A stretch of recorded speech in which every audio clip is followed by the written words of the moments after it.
जो भी जितने यूट्यूबर है वो सब वीडियो पे वीडियो बनाए जा रहे हैं। अब बोले जा रहे हैं कि 65 जाएगा, 66 जाएगा, 68 जाएगा, मतलब अलग-अलग जोन का अलग-अलग कट ऑफ बता रहे हैं, कोई 60 से नीचे बता ही नहीं रहा है। तो आज के वीडियो में हम लोग बात करेंगे कि सारे ऑल जो आरआरबी का जोन है, क्योंकि टोटल 16 जोन है, तो 16 जोन का कट ऑफ क्या जाने वाला है।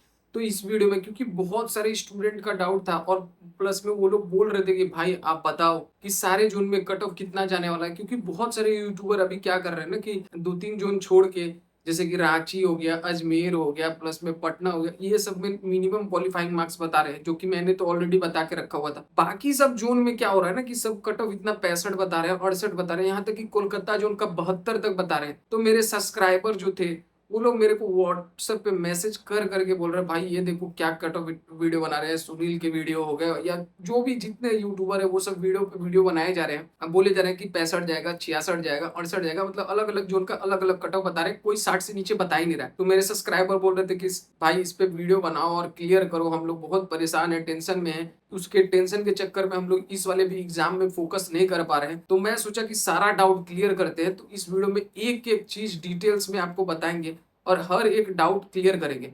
तो अगर आप लोग चैनल पे नए हो तो चैनल को सब्सक्राइब कर दो, वीडियो को लाइक कर दो और कमेंट करो आपका जो भी। देखो आप लोग है ना मार्क्स आप कमेंट करते हो, अच्छी बात है, आप कमेंट कर रहे हो कि आपका इतना मार्क्स है, होगा कि नहीं होगा। पर मैं चाहता हूं कि आप लोग कमेंट करो कि आप लोग सीरियस, आपको क्या दिक्कत आ रहा है उस चीज के बारे में कमेंट करो। जैसे एक भाई ने कमेंट किया कि भाई हम लोग जो अभी 2025 का वैकेंसी है उसमें कैसे पढ़ाई करें, तो उसके रिलेटेड भी वीडियो में बताने वाला हूं बना के कि कैसे पढ़ाई करोगे तो आप लोग सिलेक्शन लगभग 45 से 50 नंबर स्कोर कर सकते हो 2025 वाले में। तो उसके ऊपर हम लोग हो सकता है कल वीडियो उसके ऊपर लाएं। उससे पहले हम लोग जो कट ऑफ इसमें बताने हैं वो सारा चीज बता देते हैं। उससे पहले आप लोग को एक चीज और बता दूं कि जो हमारे दोस्त मैथमेटिशियन गुरुजी हैं, श्रीचंद मैथ, वो आज भी मेरा फोटो लगा के और वो अपना वीडियो बना रहा है। और क्या कर रहा है कि वो वीडियो बना के ये चाह रहा है ना कि मेरा फोटो दिखा के या फिर रोजगार 75 का फोटो दिखा के वो सोच रहा है कि इन लोग का फोटो दिखा के व्यू आ रहा है, क्योंकि उसके पिछले बार वीडियो डाला था तो उस पे लगभग 5-6 हजार व्यू आ गया होता। तो वो सोच रहा है कि इसका फोटो इस्तेमाल करने से वीडियो पे व्यू बढ़ रहा है, तो इन्हीं का फोटो इस्तेमाल करता हूँ। तो फोटो मेरे बारे में कुछ बोला तो नहीं, चेला बस बोला और बाकी फोटो दिखा रहा है और रोजगार 75 के बारे में बोला। तो मैं एक ही चीज श्रीचंद मैथ से बोलूंगा, भाई ज्यादा कुछ मुझे उससे बोलना नहीं है कि मैंने तेरे से पिछले वीडियो में क्लियर पूछा था। आप लोग भी जाके उसको कमेंट करके एक ही चीज पूछो, भाई तू बोल रहा है कि ठीक है वो तेरा फेक स्कोर कार्ड था, मान लेते हैं तेरा फेक स्कोर कार्ड है, तू रेलवे में जॉब कर रहा है तो तू अपना आई कार्ड एम्प्लॉयमेंट नंबर आके दिखा दे। अप्रेंटिस तू किया था कि नहीं किया था 2023 में प्रयागराज से, वो भी चीज आप ला के प्रूफ दिखा दे। वो जो मैंने आपको जो प्रेजेंट एब्सेंट वाला हम लोग को अप्रेंटिस में कार्ड मिला था वो कार्ड तेरा नहीं है, वो भी तू बोल दे। उसमें तेरा फादर्स नेम है वो भी तेरा नहीं है, क्योंकि वो तो प्रिंटेड है, हमने तो प्रिंट किया नहीं अपने आप से कि हाँ हम लोग एडिट करके दिखा देंगे। फिर भी तू अपने फादर का नेम लाके दिखा दे कि वो तेरा जो है प्रेजेंट एब्सेंट वाला कार्ड नहीं है।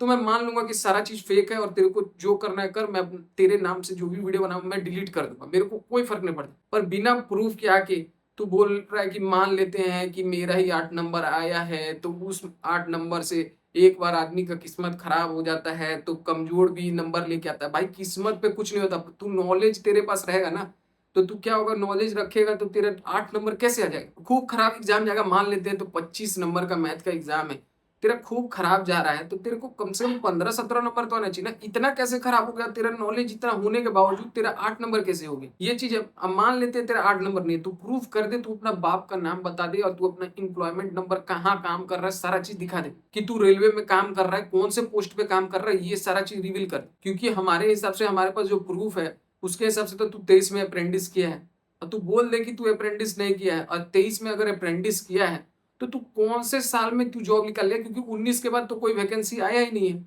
कौन से पोस्ट पे ले लिया। उसके बाद 24 में भी एएलपी टेक्नीशियन ये सब में भी आया तो उसका भी अभी तक फाइनल ज्वाइनिंग वगैरह हुआ नहीं। तो तू बता दे, अपना क्लियर तो कर, कम से कम तू अपने तरफ से प्रूफ डालेगा। मान ले कि हम लोग तेरे को गलत, तेरे को इंजाम लगा रहे हैं, तेरे को गलत तरीके से एक्सपोज कर रहे हैं, तेरा गलत वीडियो बना के तेरे नाम पे हम लोग व्यू लेना चाहते हैं, तो कम से कम तू प्रूफ तो करेगा ना। तेरा प्रूफ है कहाँ, तू मुंह से सिर्फ हवाबाजी कर रहा है क्या, और मेरे मुंह से तू गाली निकलना चाहता है। मैं गाली दूंगा नहीं, मैं तेरे को इतना ही चीज बताना चाह रहा था।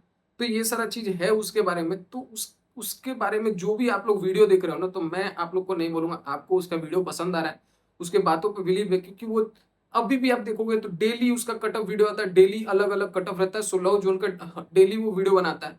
डेली 16 जोन का अलग अलग कट ऑफ रहता है। तो पता नहीं कि एक बार वो कट ऑफ का वीडियो बना देता है 16 जोन का, तो फिर अगला दिन कैसे चेंज होता है। ठीक है, तू मान ले तेरे को डेली वीडियो बनाना है, तो तू सेम कट ऑफ रखेगा ना कि डेली तेरा 2 नंबर ऊपर हो जाता है, 2 नंबर नीचे हो जाता है, कभी 55 बोलता है, कभी 60 बोलता है, तो कभी 45 बोलता है, तो कभी 46 बोलता है, तो कभी कुछ बोलता है। तेरा मेरे को कुछ समझ ही नहीं आता है। तो बहुत सारे डाउट है और बहुत सारे स्टूडेंट कंफ्यूज कर रहे हैं। तो सारा चीज डिटेल्स में बात करेंगे। कल तो मैं क्लियर एक एक चीज पे बनाने वाला हूँ कि किस जोन में कितना वैकेंसी, कितना ओपन में जाने वाले, सारा चीज बताएंगे। अभी बता देते हैं। उससे पहले हम लोग पास एक रेलवे की तरफ से हम लोगों ने निकाला था उनके वेबसाइट से, तो इसमें कैसे स्टूडेंट रिजेक्ट हो जाते हैं उसके बारे में बात करेंगे। तो उसमें आप लोग को बता देते हो, जैसे मेरे पास ये है, तो इसमें क्लियर लिखा हुआ है कि in a partial modification of shortlisted candidate call the document verification medical examination among the 9303 the following 333 candidates are withdrawn from the list. तो ये भी जान लो कि बहुत सारे जो स्टूडेंट होते हैं जो एएलपी टेक्नीशियन में निकाल लेते हैं, तो ऐसे ही अपना नाम विड्रॉ कर लेते हैं। तो 2019 के एग्जाम में 333 स्टूडेंट जो थे मेडिकल और डॉक्यूमेंट वेरिफिकेशन के बाद उन्होंने अपना नाम विड्रॉ कर लिया था, उन्होंने अपना दिया ही नहीं, उसके आगे प्रोसेस किया ही नहीं। तो ऐसा भी होता है। तो बाद में जो ये पोजीशन खाली होता है ना, जो विड्रॉ कर लेते हैं उनका भी सीट बाद में फिल अप किया जाता है, वो उसी का थर्ड और फोर्थ डीबी आता है और सेकंड डीबी आता है। तो बहुत सारे स्टूडेंट फैला रहे हैं कि भाई तुम्हारा सिलेक्शन है ना थर्ड डीबी में हो जाएगा, सेकंड डीबी में हो जाएगा। तो भाई ऐसा नहीं है। सारे जोन का 19 का जाके आप रिजल्ट देख लो, लगभग सारे जोन में हुआ था, फर्स्ट डीबी में ही सबका सिलेक्शन हो गया था, मिनिमम क्वालिफाइंग मार्क्स आ गया था। 2-4 ही जोन था जिसमें कि ऐसे ऐसे स्टूडेंट जो विड्रॉ किए थे उसी के लिए थर्ड डीबी और सेकंड डीबी आया था, ताकि उन लोग का जो जो स्लॉट खाली हुआ है उस स्लॉट को फिल अप कर सके। तो ये चीज आप लोग को स्क्रीन पे देख रहा होगा, आप लोग अच्छे से पढ़ सकते हो। तो ये 333 स्टूडेंट ने विड्रॉ किया था। अगला चीज हम लोग के पास आ रहा है, एक और रेलवे की तरफ से नोटिस है, जिसमें कि लिखा हुआ है कि नोटिस में क्लियर लिखा हुआ है कि 349 359 सीसीए कैंडिडेट जो है कि एनएससी और सीबीटी में जो उनका नंबर होता है, जो कि उन लोग का जब फॉर्म आया हुआ था उस टाइम में उन लोग का मार्कशीट जनरेट नहीं हुआ था, तो उन्होंने यस अप्रेंटिसशिप कर दिया था। पर उनका जब मार्कशीट आया उन्होंने अपडेट भी किया, फिर भी उनका रिजेक्ट कर दिया गया। क्यों रिजेक्ट कर दिया? क्योंकि यहाँ पे लिखा he she is not appear in the NCVT examination before the last day of registration of online form application. Before इतना तो जैसे उस टाइम में जो फॉर्म आया हुआ था उसके डेट में जो लास्ट फॉर्म भरने का डेट था उस टाइम तक उन लोगों का सर्टिफिकेट जनरेट नहीं हुआ था और उन लोग का पूरा सीसीए कंप्लीट नहीं हुआ था, उसके कारण उन लोग को रिजेक्ट कर दिया था। तो उसमें भी 359 मतलब 359 स्टूडेंट जो थे उनको भी रिजेक्ट किया था। तो इस बार में भी जो भी मॉडिफिकेशन में अपडेट जरूर कर लिए, पर अगर उन लोग का अप्रेंटिसशिप अगर जितना फॉर्म का डेट था फरवरी लास्ट में जो एक्सटेंड होने के बाद मार्च के लास्ट तक 4 या 5 तारीख तक या 8 तारीख तक डेट था, उस डेट तक अगर उनका अप्रेंटिस कंप्लीट नहीं हुआ है और उनका सर्टिफिकेट जनरेट नहीं हुआ था, तो उन लोग को इस बार भी रिजेक्ट करके उनका भी निकाल दिया जाता है, इनका भी पोजीशन खाली होने वाला था। इतना सीरियस लेने का जरूरत नहीं है। बहुत सारे बोल रहे थे मॉडिफिकेशन के बाद भाई बहुत सारे स्टूडेंट इंक्रीज होंगे, तो भाई ज्यादा इंक्रीज नहीं हो सकते, ज्यादा से ज्यादा 500-700 स्टूडेंट। हम लोग को वैसे भी आरटीआई रिप्लाई में मिला था लगभग 400 समथिंग स्टूडेंट जो थे, जो कि उसके बाद के डेट में एक्सटेंड जो अप्रेंटिस कंप्लीट किए थे, तो वो लोग भी अपना मार्क्स अपडेट किए हैं। क्या है उनका नंबर वो तो बाद में पता चलेगा। तो ये चीज भी था, तो मैं सोचा आप लोग को ये भी चीज अपडेट कर दूं। तो अगला चीज है, तो ये आप लोग को कुछ लिस्ट दिखेगा, जैसे कि 300 जो मैं बता रहा हूँ 59 जो स्टूडेंट थे, वो कौन कौन स्टूडेंट है, उनका नाम वाम सब आरआरबी की तरफ से वेबसाइट पे अपडेटेड था। तो हम लोगों ने उसको सोचा कि आप लोगों को जानकारी दिखा दे, तो आप लोग के स्क्रीन पे आप लोग को दिख ही रहा होगा। तो अगला चीज पे आते हैं, बहुत सारे स्टूडेंट का कमेंट भी है तो उसके ऊपर भी आते हैं। और प्लस में किस जोन में कितना कट ऑफ जाने वाला है, वो 16 जोन का पूरा कट ऑफ एक एक चीज बताएंगे कि कितना स्कोर आप लोग अगर कर सकते हो, इस किस रेंज से किस रेंज के बीच में आप लोग अगर स्कोर है तो आप लोग सेफ हो 16 जोन में। सारा चीज डिटेल में बनाएंगे, तो वीडियो को लास्ट तक देखते रहो। तो अभी हम लोग एक दो कमेंट ले लेते हैं। तो एक भाई का कमेंट था जो कि प्रीवियस वीडियो में कमेंट किया था, वो खुद ही इस वीडियो में कमेंट करके बोला है, भाई कल जो मैं कमेंट किया था वो आपके वीडियो में कमेंट के लिए मैंने 90 बोला था, पर मेरा सही में 50 है। तो भाई मैंने क्या बोला था कि इसका एक नंबर कम होगा नहीं तो ज्यादा होगा। तो इसने खुद ही कमिट कर लिया कि इसका दोनों एनएससी सीबीटी मिलाकर 50 नंबर है, एससीआर जोन से ये भरा हुआ है। तो देख लो, ऐसे भी मजाक करने वाले स्टूडेंट जो होते हैं। तो मैं आप लोग को ऑलरेडी बोल रहा हूँ कि बहुत सारे स्टूडेंट ऐसा है जिनका नंबर कम है, पर वो आप लोग को डराने के लिए ऐसा कॉमेंट कर रहे हैं कि मेरा 70 है, मेरा 80 है, मेरा 90 है। तो जो स्टूडेंट बोल रहे हैं तो आप 100% उस पर आप है ना विश्वास नहीं कर सकते हो कि वो रियल सीसीए हैं और उनका उतना ही मार्क्स आया। तो उतना टेंशन लेने का जरूरत नहीं है। जब तक आप लोग जान लो कि पीईटी अब लगभग बहुत सारे जोन का हो रहा है, कंप्लीट हो चुका है और बाकी का भी डेट धीरे धीरे आ रहा है। जैसे बिलासपुर का बोल रहे थे स्टूडेंट, तो मैं बोला भी था कि वेट करो, आप लोग को अपडेट मिलेगा। बिलासपुर का भी पीईटी का डेट निकल गया है और बाकी जोन का भी, दिल्ली वगैरह का, मुंबई वगैरह का भी पीईटी इसका डेट आ गया है और मुंबई में तो पीईटी चालू भी हो चुका है। तो ऐसे ऐसे हो रहा है। तो आप लोग दूसरे का कमेंट देख के डरने की जरूरत नहीं है। अगला डाउट पे आते हैं। एक भाई का कमेंट है, हमारे राहुल भाई का, जो फुल सपोर्ट में मेरे रहते हैं हमेशा। तो राहुल भाई, आपको बोलूंगा बाकी सब वीडियो लाइक करें या ना लाइक करें, आपका लाइक जरूर आना चाहिए मेरे वीडियो पे आपका, और कमेंट भी आना चाहिए। तो मैं राहुल भाई का कमेंट ये है कि क्यों भाई जो स्टूडेंट पीईटी में डिस्क्वालीफाई हो गए हैं उनकी सीट ओपन वाले को मिलेगा या फिर सीसीए वालों को मिलेगा, इनका ये क्वेश्चन है। तो राहुल भाई मैं बता दूं कि जैसे कि अभी आपको पता है कि 2x और 3x स्टूडेंट बुलाया गया है ओपन वालों के लिए। तो उसमें ऐसा नहीं है कि जितना सीट है उससे एक्स्ट्रा मतलब कि कम ही स्टूडेंट होगा कि पीईटी क्वालिफाई करेंगे, उससे ज्यादा ही क्वालिफाई करेंगे। तो बाद में उनका जब जो क्वालिफाई करने वाले हैं ना, तो उनका जितना जितना मार्क्स आया होगा, तो बहुत सारा 77 के करीब में लिया गया है, उसके ऊपर 80 वाले भी है, तो उसके हिसाब से आएगा। और 2x बुलाया गया तो उसमें से सिलेक्शन होगा, तो अपने आप कटअप 2 नंबर 1 नंबर घटता है। तो कटअप घटेगा, उसके बाद जो कटअप लास्ट में जो कटअप बनेगा ना, उसके हिसाब से जो भी सीसीए वाले उस कटअप के आसपास होंगे अपने अपने कैटेगरी में, तो वो सब ओपन में चले जाएंगे, बाकी वो ओपन को ही सीट मिलेगा। तो मेरे हिसाब से आपका डाउट क्लियर हो गया होगा। तो एक भाई ने और भी कमेंट किया हो कि भाई रेलवे टेक्नीशियन में फॉर्म फिलअप किया है, कारपेंटर से अप्रेंटिसशिप किया हुआ है, प्लस में टेलर आईटीआई ट्रेड डाला हुआ है, बताओ फॉर्म रिजेक्ट होगा कि नहीं होगा। तो भाई अगर आप टेक्नीशियन में इलिजिबल हो, आपका इलिजिबल था, ट्रेड जो मांगता है उसमें आप इलिजिबल हो, तो आपका फॉर्म रिजेक्ट नहीं होगा। उसको मतलब नहीं है कि किस ट्रेड से आपने आईटीआई किया या फिर किस ट्रेड से आपने अप्रेंटिस किया। आप इलिजिबल हो तो आपका सब चीज सही रहेगा, रिजेक्ट नहीं होगा। अगर आप इलिजिबल नहीं हो, जो क्राइटेरिया मांगा जा रहा है, तब आपका फॉर्म रिजेक्ट हो सकता है। बाकी उससे कोई मतलब नहीं है आपका ट्रेड और अप्रेंटिस से या फिर कौन से ट्रेड से आईटीआई की है। एक भाई का है ना नॉन स्टॉप हर वीडियो में कमेंट आता है, तो मैं लेने वाला नहीं था, पर मैं इनका कमेंट ले लेता हूँ। भाई ने कमेंट किया, भाई प्रयागराज का बताओ यार, डर लग रहा है, गांड फट रही है, 58.58 है। तो भाई प्रयागराज से हो आप, आपको डर लग रहा है, सारा बात आपका सही है, आप टेंशन मत लो। अभी लास्ट में वीडियो बताऊंगा, लास्ट में मैं जो कटअप बताने वाला हूँ, सब डाउट क्लियर करने के बाद तो आपको देख लोगे, तो आपको समझ में आ जाएगा कि आप कटअप के रेंज में हो कि नहीं हो। आप कटअप के रेंज में तो आपका सिलेक्शन हो जाए। तो एक भाई का भी एक और का डाउट है, तो उसका भी ले लेते हैं। बहुत अच्छा क्वेश्चन था इनका, तो मैं सोचा आप लोग को भी बता देता हूँ। तो भाई ने लिखा हुआ है, भाई एक बात बताओ और रिप्लाई जरूर देना, सीसीए का जो डॉक्यूमेंट वेरिफिकेशन जो है वो नॉर्मल कैंडिडेट के पीईटी के बाद रिजल्ट आने, नॉर्मल कैंडिडेट का पीईटी का रिजल्ट आने के 15-20 दिन के बाद आ जाता है, फिर सीसीए का डॉक्यूमेंट कंप्लीट होने के बाद नॉर्मल कैंडिडेट का डॉक्यूमेंट वेरिफिकेशन होता है, और उसके बाद दोनों का सीसीए और नॉर्मल कैंडिडेट का पोस्ट अलॉट कर साथ में रिजल्ट पब्लिश किया जाता है। भाई आखिर में इसका मतलब सिर्फ यही है कि सीसीए का डॉक्यूमेंट वेरिफिकेशन नॉर्मल से पहले होगा। तो भाई मैं आपको बता दूं, जो आपका डाउट है ना, आप इतना बड़ा लिखे हो, आप थोड़ा छोटा करके भी लिखते तो मैं समझ जाता, पर ठीक है। आप देख लो पीईटी कंप्लीट होने के बाद क्या होगा कि सीसीए वालों का जो रिजल्ट है, जैसे पीईटी के बाद इसीलिए वेट किया जाता है कि पीईटी में जो सिलेक्शन होगा उसके बाद थोड़ा बहुत कटअप ऊपर नीचे होता है। तो कटअप ऊपर नीचे होगा तो उसके आसपास में जो भी सीसीए होंगे वो ओपन में जाने के लिए रेडी हो जाएंगे, तो उनका ओपन वाले में चले जाएंगे, तो उसके हिसाब से सीसीए वालों को बुलाया जाएगा। तो सीसीए वालों को उसके हिसाब से बुलाया जाएगा। तो सीसीए वालों को बुलाया जाता है डॉक्यूमेंट वेरिफिकेशन, दोनों का साथ में भी हो सकता है। पीईटी होने के बाद ओपन नॉर्मल कैंडिडेट का और सीसीए वालों को दोनों डॉक्यूमेंट वेरिफिकेशन साथ में भी होगा, एक जगह पे नहीं होता है। जानते हो कि जैसे कोई भी जोन है तो उसमें 2-3 जगह पे, अलग अलग जगह पे जो डॉक्यूमेंट वेरिफिकेशन होता है, तो एक जगह पे हो सकता है सारे सीसीए वालों को बुला लिया जाए डॉक्यूमेंट वेरिफिकेशन पे, एक जगह पे लोकेशन किया जाए जो ओपन वालों का ऊपर, सेम टाइम पे सेम डेट पे हो सकता है डॉक्यूमेंट वेरिफिकेशन। ऐसा जरूरी नहीं है कि पहले सीसीए वालों का डॉक्यूमेंट वेरिफिकेशन होगा फिर उसके बाद ओपन वालों का डॉक्यूमेंट वेरिफिकेशन होगा।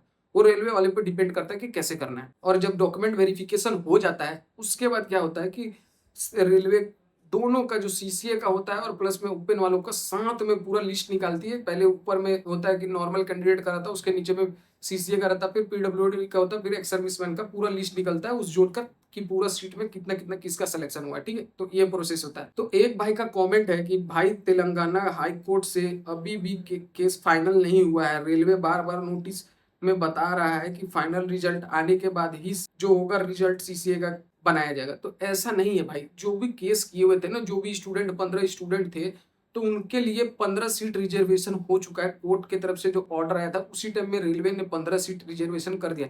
तो उनका 15 सीट है, जो फैसला आएगा उसके बाद उन लोगों का अगर सीसीए का उन लोग के फेवर में आता है उन लोग की तरफ, तो उनका वो 15 सीट देके उनका खत्म कर दिया जाएगा। बाकी का रिजल्ट नॉर्मल तरीके से वो लोग जो प्रोसेस है वो प्रोसेस से चल सकते हैं। ऐसा कोर्ट का ऑर्डर था, तो ये इसमें कोई दिक्कत नहीं है कि उनका फैसला के लिए वेट करना पड़ेगा। रेलवे अपना प्रोसेस जारी कर रहा है और रिजल्ट भी निकाल देगी। आप देख लेना, अगर रिजल्ट नहीं निकालना रहता कोर्ट की तरफ से, अगर कोई भी स्टे रहता या कुछ भी रहता, तो ये प्रोसेस ही नहीं होता।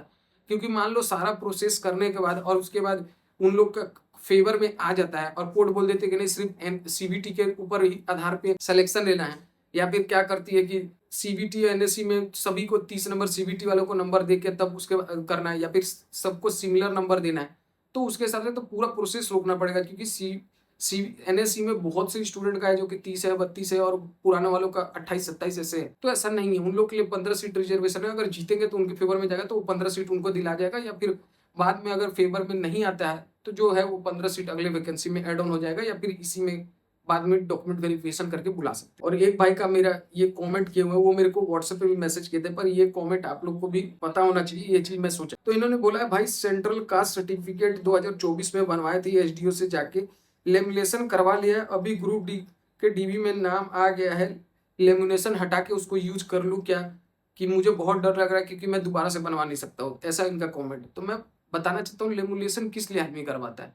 लेमिनेशन इसलिए करवाता है ताकि डॉक्यूमेंट सेफ रहे। तो लेमिनेशन से कोई दिक्कत नहीं है। अगर आपका जो रेलवे में रिक्वायरमेंट है कास्ट सर्टिफिकेट का, अगर उस डेट के बीच में आपका डेट है, वो जो आपने 24 में बनवाया हो, 24 में बनवाया था, 24 का ही फॉर्म है, तो वो वैलिड होगा ही।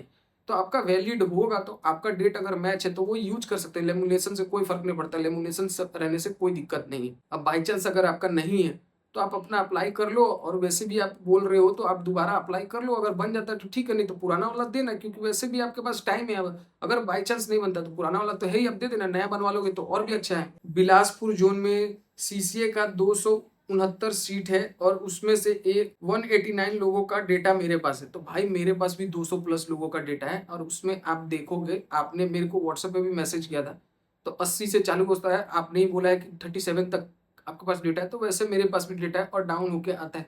और ऐसा नहीं है कि सिर्फ और सिर्फ 200 या 300 ही सीसीए वाले उसमें भरे हुए हैं, बाकी भी हैं। तो उसमें स्कोर करेंगे तो वो कट ऑफ कितना जाने वाला है आपको लास्ट में मैं बता रहा हूँ, उसी के रेंज में रहने वाला है। ठीक है, तो उतना टेंशन लेने की जरूरत नहीं है कि आप 30 मिनिमम आप जान लो कि बिलासपुर का 30 तो नहीं जाने वाला है। एक भाई का क्वेश्चन है, ये नहीं होता है 2019 के सीएन में चेक करना कैसे बनता है? तुम लोगों को एसटीएससी एक बच्चा है तो 100 सीट है तो उसमें एक सीट है, बाकी दूसरे को मिल जाए।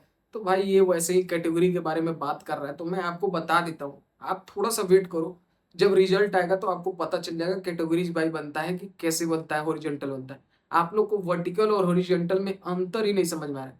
आप लोग को जो सीसीए वाले हैं जो कि नंबर ओपन के बराबर लाते हैं, वो सब ओपन में चले जाते हैं, तो उनका वर्टिकली बनता है। अब बाकी जो बन जाते हैं उनको हॉरिजॉन्टली रिजर्वेशन मिलता है, यही चीज है। और हॉरिजॉन्टली के अंदर में कास्ट वाइज नहीं बनता है। आप लोग क्लियर जान लो, और जिसको डाउट है वेट करो, रिजल्ट के बाद आपको पता चल जाए। एक भाई का क्वेश्चन है कि आरटीआई में 23,000 है, रेलवे ने 1,31,000 दिया है, कोर्ट ने भी माना है कि रियल सीसीए सिर्फ 37,000, कुछ समझ नहीं आ रहा है, वीडियो बनाइए। तो भाई इसके ऊपर कल मैं एक डिटेल्स में पूरा वीडियो बनाऊंगा कि कितना सीट है, क्या डेटा है, कैसा कैसा है, पूरा डिटेल में समझाऊंगा। कि इस वीडियो में मैं आप लोग को कितना भी बताऊंगा, डाउट क्लियर नहीं होना। आप भी ने बोला कि सब चीज प्रूफ दिखा के बनाओ, कि सिर्फ मुंह से नहीं बताओ, तो सारा चीज मैं बताऊंगा। ठीक है, तो अब आते हैं कि सारे 16 जोन में क्या क्या कट ऑफ जाने वाला है। ठीक है, तो आप लोग को बता दूं कि SWR हुगली में 101 सीट है, और उसमें जो लास्ट जो पैनल का कट ऑफ रहेगा, लास्ट पैनल बोल रहा हूँ मैं, फर्स्ट पैनल का नहीं बोल रहा हूँ, लास्ट पैनल का जो कट ऑफ रहेगा 42 से 45 रहने वाला है। जो भुवनेश्वर जोन में 193 सीट है,